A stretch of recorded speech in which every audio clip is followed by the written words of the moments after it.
It wasn't quite a party. We actually met for work. Me and this other bloke had some wine, cooked some pork, had a coffee or five, started talking about life. See, we do that every now and then. Maybe to raise ourselves above them, the sheep of Monotonyville, those that seem to not think, seem to sink into a flow that drags them along, kind of like dancing without a song, going through the motions tied to strings, owning people and loving things, living like they're made in Japan. 9 to 5, drive home, greet wife, become a fan, log out, sleep, and start again, and again, and again.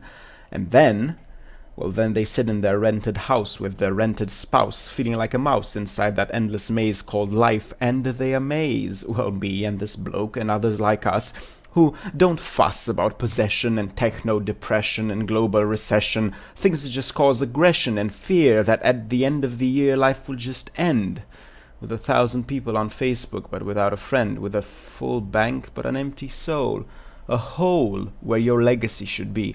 Thinking money brings freedom but never being free. Thinking equity is stability, that a job and a home are the roads to Rome. The brands on your clothes and the star on your car are what you need to be happy. They're the cheese that the mouse begs for. Please, he squeaks on his wheel, going toe heel, toe heel. I want it, I need it, it's all I've desired. And then the cat says, welcome, you're hired. So there we were, in the kitchen, having a drink, a smoke, feeling bitchin'. Then there was a ring at the door. It was 10 o'clock or maybe more. Then I remembered who it could be. You see, a girl was staying over, a long-time friend, odd one out, bit of a two-leaf clover, kind of like a sister really, though we sometimes disagree here and there. We respect and we care for one another, just like a sister and an older brother. She was coming home from work at 10 p.m. She grabbed a fork, haven't eaten all day, so she makes her way to the fridge and proceeds to binge on cucumber and salad greens, like she's on a diet trying to stay thin. She thinks that cheese is bad and meat is worse. She can't fathom eating pig or cow or horse. Fish is fine, but only with wine, and only sometime as a change, as a treat. That is, when she remembers to eat. As she sits down, salad in lap, she suddenly asks, "What you think of my job?" I mean to say it's crap, but then I think it's a trap. So I ponder my answer to find the solution. You see, her strong point has never been conflict resolution. She laughs, she jokes, all in good fun, but when the bomb's in her yard, it's over and done. If it hits close to home, she just starts to run, to deride or deflect or avoid or project any subject that could affect her carefully constructed image of self built towards superficially acquiring wealth. Worshipping Diddy and Jay-Z because she thinks they're the icons that she wants to be.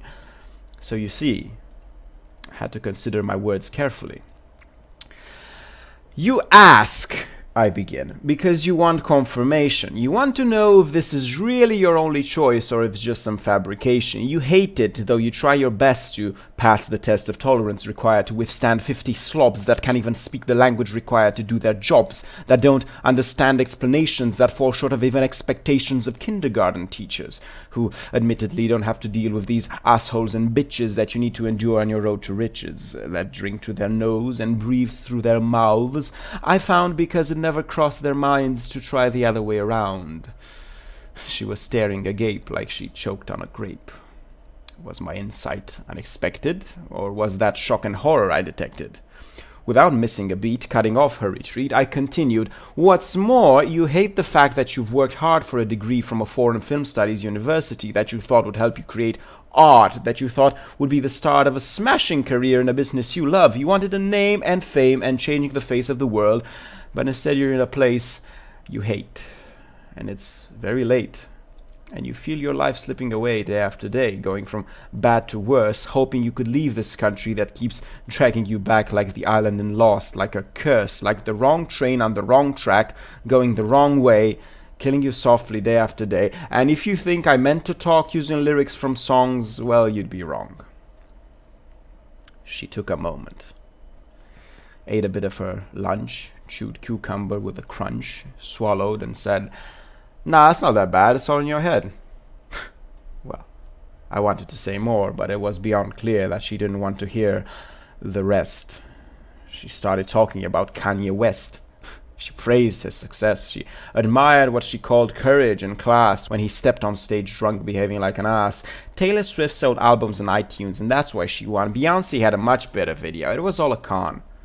So I said they're all cons.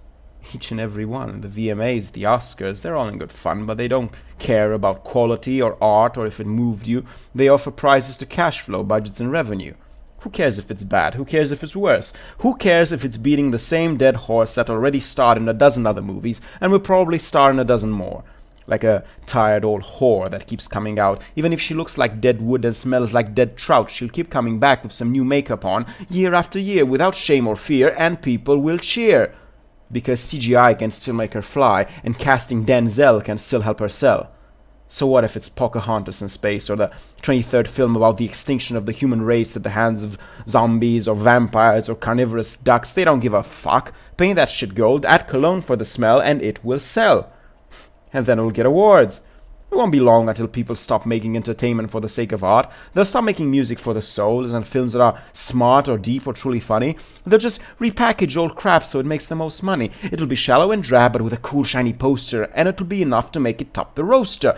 They'll develop an equation that guaranteed sensation.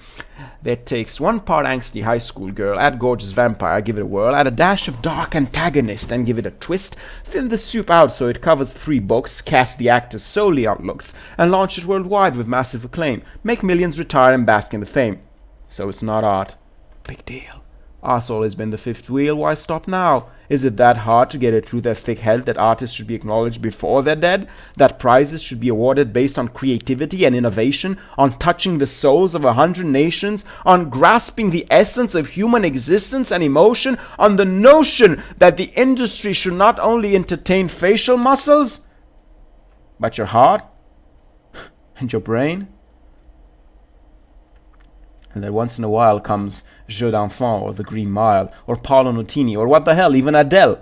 Can't you fucking tell what's actual talent once made just to sell? She finished her salad and took her time as she poured herself a tall glass of wine. You don't get it, she said. See, it's all cool. That's exactly the things that they taught us in school.